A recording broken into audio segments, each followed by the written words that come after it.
Welcome to Monday Motivations, 52 weeks to a more purposeful you. I'm super excited. This week, we're going to be talking about value. And it was kind of serendipitous how this came about with you speaking on this topic. It's funny how things work out because perfect, right? Perfect topic for you. Welcome to the show. Thank you so much. I'm so happy to be here. Yeah, I'm very excited to have another therapist and coach on the show. So for those of you that don't know Kiley, Kiley Castaneda is a licensed marriage and family therapist and owner of Rooted Serenity Wellness Center in Redding. I'm so excited that you opened your center because, like I'm always telling you, the world needs your services. So Kiley specializes in helping people restore hope, achieve goals, and find balance so they can live authentic and fulfilling lives. After receiving her master's degree in marital and family therapy from University of San Diego, what a great place to go to school, she went on to provide therapy and manage several county and state level behavioral and mental health facilities in California. So she just recently took a leap of faith and left your secure management position to start your wellness center. So I'm so excited to have you on the show. What did you think about this week's topic on value? Oh my gosh. Well, first of all, I'm so excited to be here. Thank you so much for having me. I loved the message so much. There were a few parts that really stuck out for me, but overall it was so inspiring and motivating. I feel like the topic of value and self-worth, we just really need to be talking about it more. So I loved reading it. I thought it was amazing.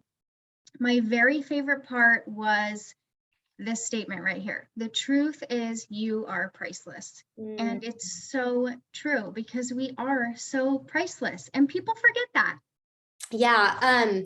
And the part right before that, like talking about supply and demand, I want to say a little bit more about the supply and demand, but I want to hear more from you about that statement. But just real quick, my tidbit on supply and demand is because my background is real estate, I had to learn the concept of supply and demand. So the more the demand for something, the higher the value, or like the higher the cost. And the more the demand for something, the higher the cost or the higher the value. The lower the demand, the less.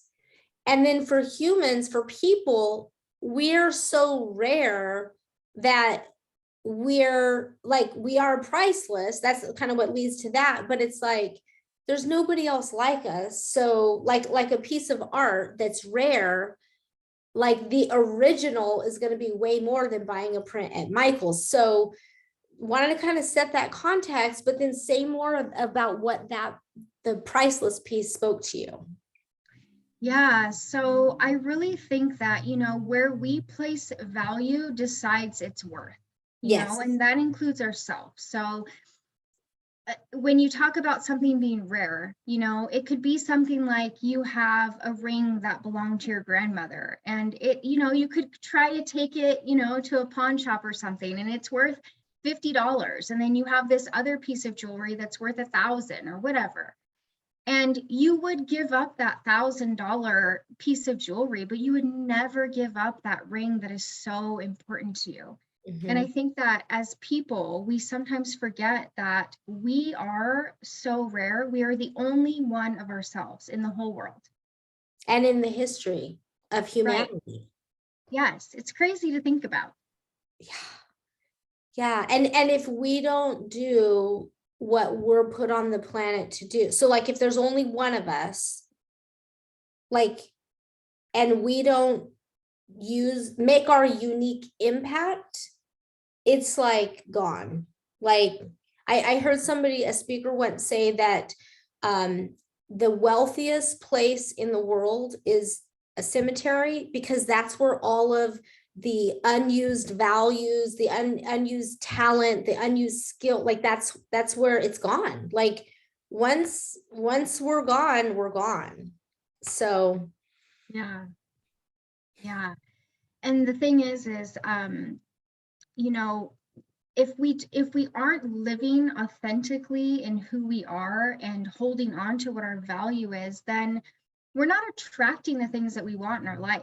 You know, not only are we not living a happy and fulfilling life because we're not being true to who we are as people, but we are not getting the things that are attracted to who we really are. And I read this quote the other day. This was before I even knew that we were going to be doing this. And the quote is, "When you let your light shine, you unconsciously give others permission to do the same." Mm-hmm. And I just love that, because not only are you feeling, you know, who you are as a person, and you are happy and comfortable, you are putting that out into the world, and naturally people are being attracted to you for that. Yeah. It also ties into, like, I think sometimes we think that we don't have as much influence or impact as we really have. And like, we really matter. So when we're playing small and we're not letting our light shine and we're not living authentically, it's not just hurting ourselves, but it's hurting other people. And then the opposite, which is this huge leap of faith you've done.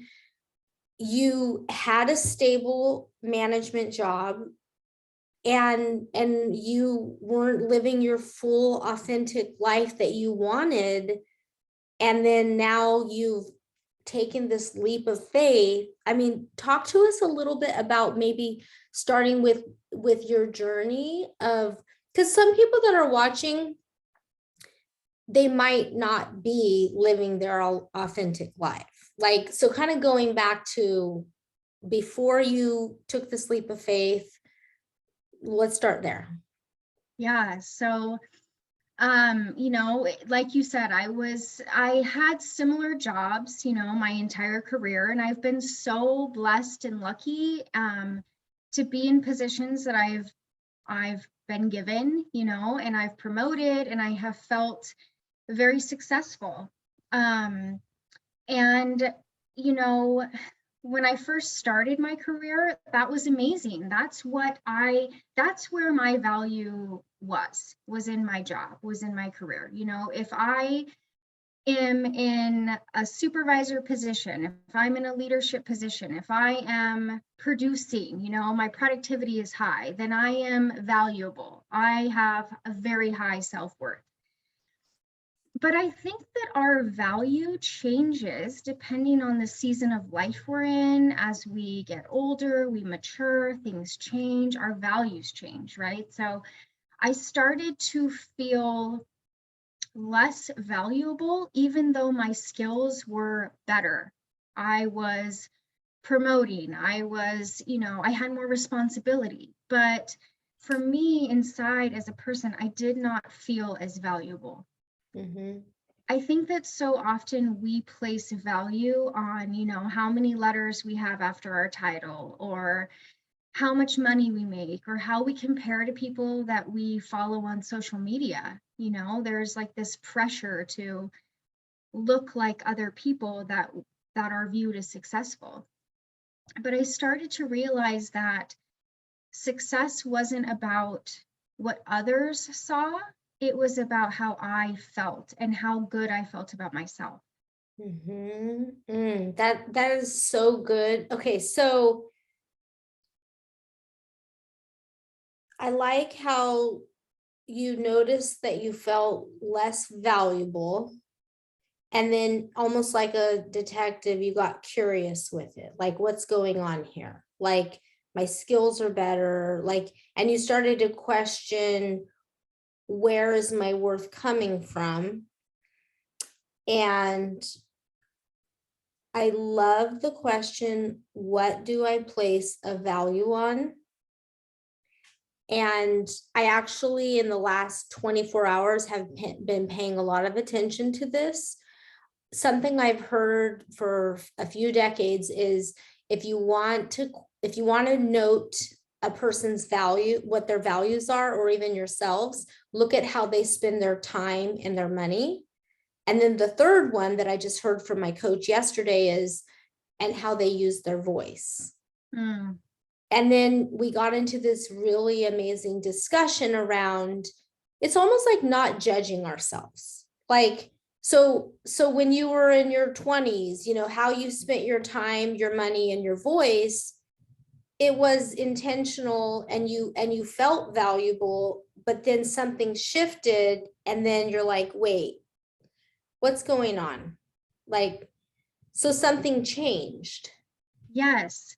And you know, there was a moment where I realized, I think that I was thinking about it for a while.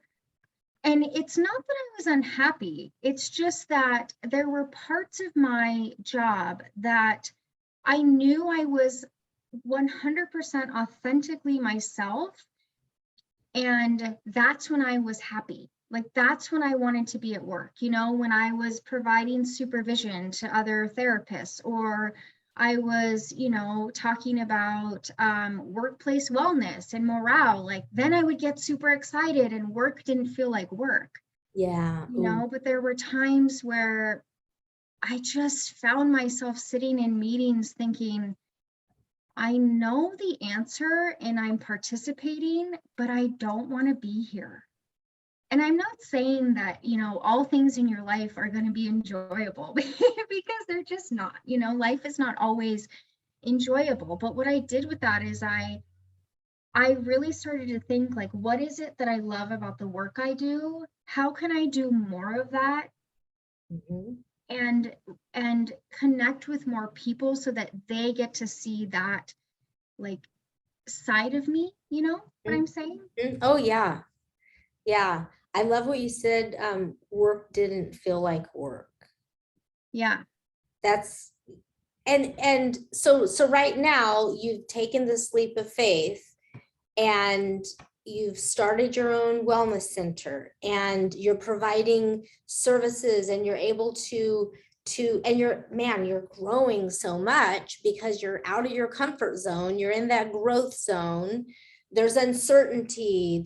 You're learning new things. Like, you're so alive, and it's exciting. And then before long, you're gonna blink, and then it's like you're gonna be steady and stable, and you're going to be doing work. And then all of a sudden, you know, fast forward, I don't know how many years, could be 5, could be 10, but then you might find yourself here again, because we're always needing to grow.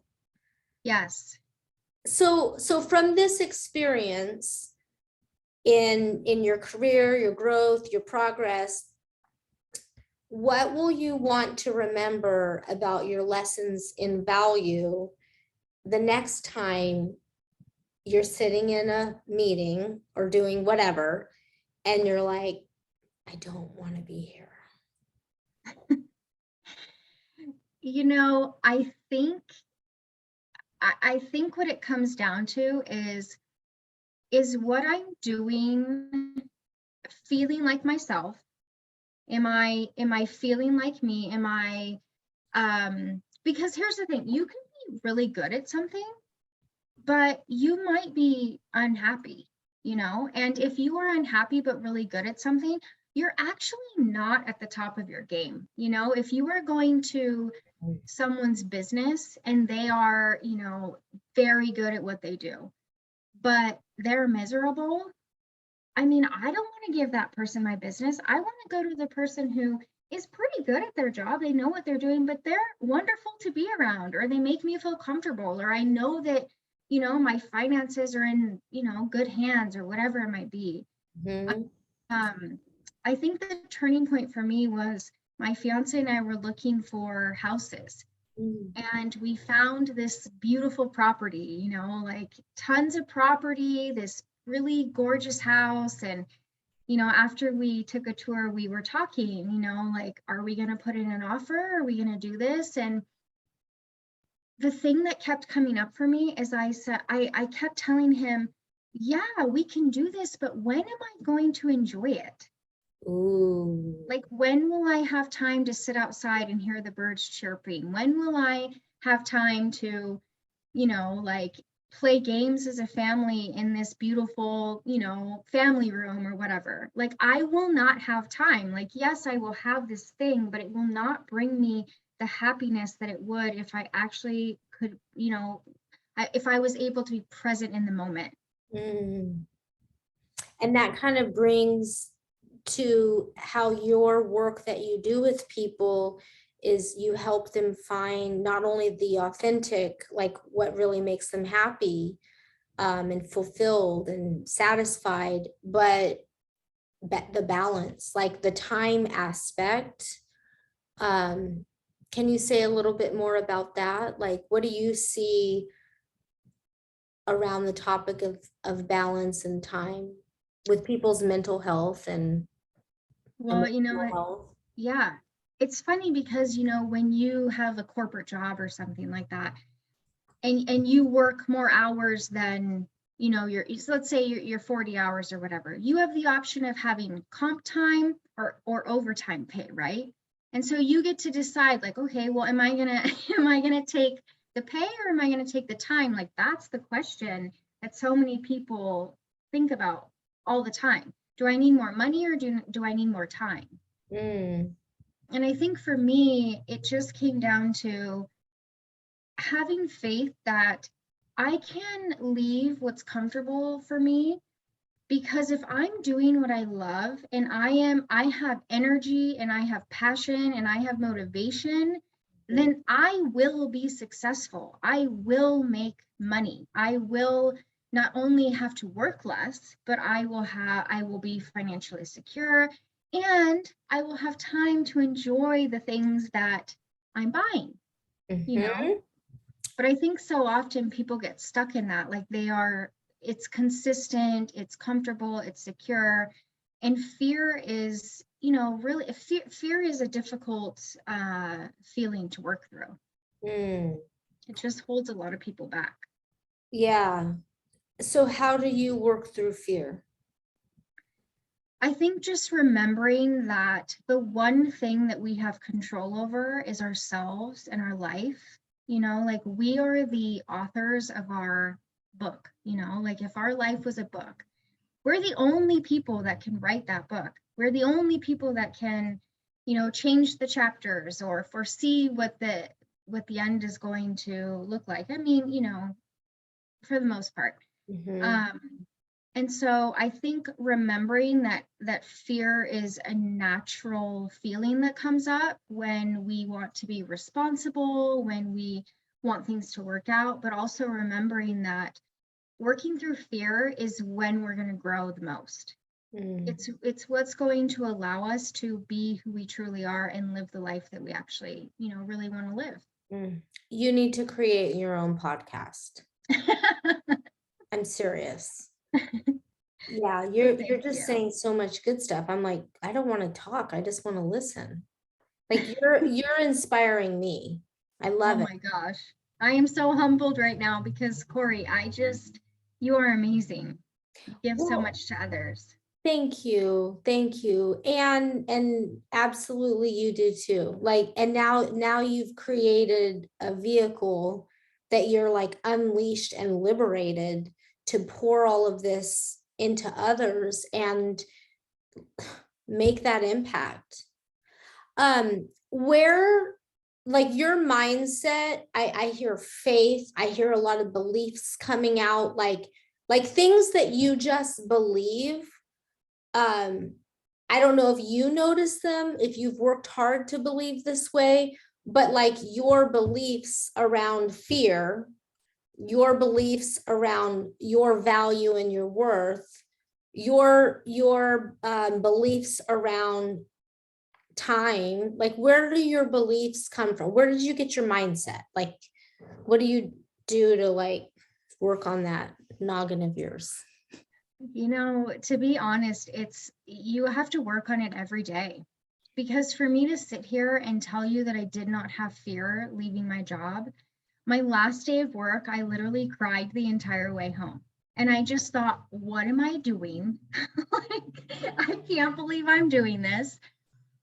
I think it's just remembering that if you stay true to what is important to you and who you are at the root, um, that things will work out. And I feel like, for me, if I think about, my last moments of life, or even after I'm gone, I don't necessarily want people to remember me as, oh, well, she was so good at, keeping people's productivity up, and she was very knowledgeable in how to, build Medi-Cal. Like those are things that somebody needs to know. And Yeah. that's good. That keeps a business running. But that isn't what I'm going to be thinking about in my last breaths. That's not going to be what's important to me. I'm going to be thinking about, like, how did I impact others? Did I treat people kindly? Did I inspire other people? Things like that. So I try to remember that. I try to hold on to, what my truth is and who I am as a person. And I think that's how I just, work through it when I question myself. Yeah. What I've one of my goals that I'm working on right now is I'm looking at what are my nourishing practices, like what, because we're in the information age, and I feel like I'm just sometimes, even me trying to put in healthy things makes me, I feel like, crazy, because it's so many, especially now all the information's bits, like it, Yes. so what, either you actually do this or you intend to do them, what are some healthy, nourishing practices that you think are good for people listening, and me, I'm listening, to keep a healthy, positive mindset? I think remembering that you don't have to be put together at all times. You don't have to be the best version of yourself at all times. Because so if I look at myself, I was very used to being successful at work, and that's something that I always knew was there, and I'm proud of that. But then, I realized that I couldn't have everything, or I felt like I couldn't have everything. I couldn't be a successful professional and a good mom. I couldn't be a good mom and a good partner. I couldn't be those things and have time for my friends. Oh, And and that's so, like the balance. yes. And so I think finding that balance and realizing that you're not going to be 100% for all of those things all of the time, but giving yourself grace and giving yourself, opportunities to nourish each part of those pieces of your life that you find value in is going to continue to build you up as a person. And it's going to feed all the other parts of your life, because if you are happier and you are feeling like you are doing the things you enjoy, then all of those people are going to have the benefit from that. Mm-hmm. You've said so many great things. Some of my I am gonna look through my notes, but I always take notes when I have so you mentioned, gosh, so many good things. I think that the balance piece is really important. I think one of the things that I think our listeners will kind of find that was woven in through this talk is valuing ourselves. And when we value ourselves, we take the risks, face our fears, and make the sacrifices it takes to be responsible for this life that we've been given. And another thing you said, like, you really do have kind of like a wisdom mindset in terms of, when I die, I think it's good. I always say that, like, what would my 90-year-old self say? Or what would Yeah. my 60-year-old self say? Or because sometimes we can make decisions now because we're thinking right here, but it's really helpful to think ahead. What would my future self say? So that we can make the sacrifice now, rip the Band-Aid off. And I'm just so inspired. I think that everybody listening is going to be so inspired about taking ownership of our lives and making those sacrifices, because you're doing it. You're doing it. Yeah, and it's scary, it's not easy. It's not easy at all.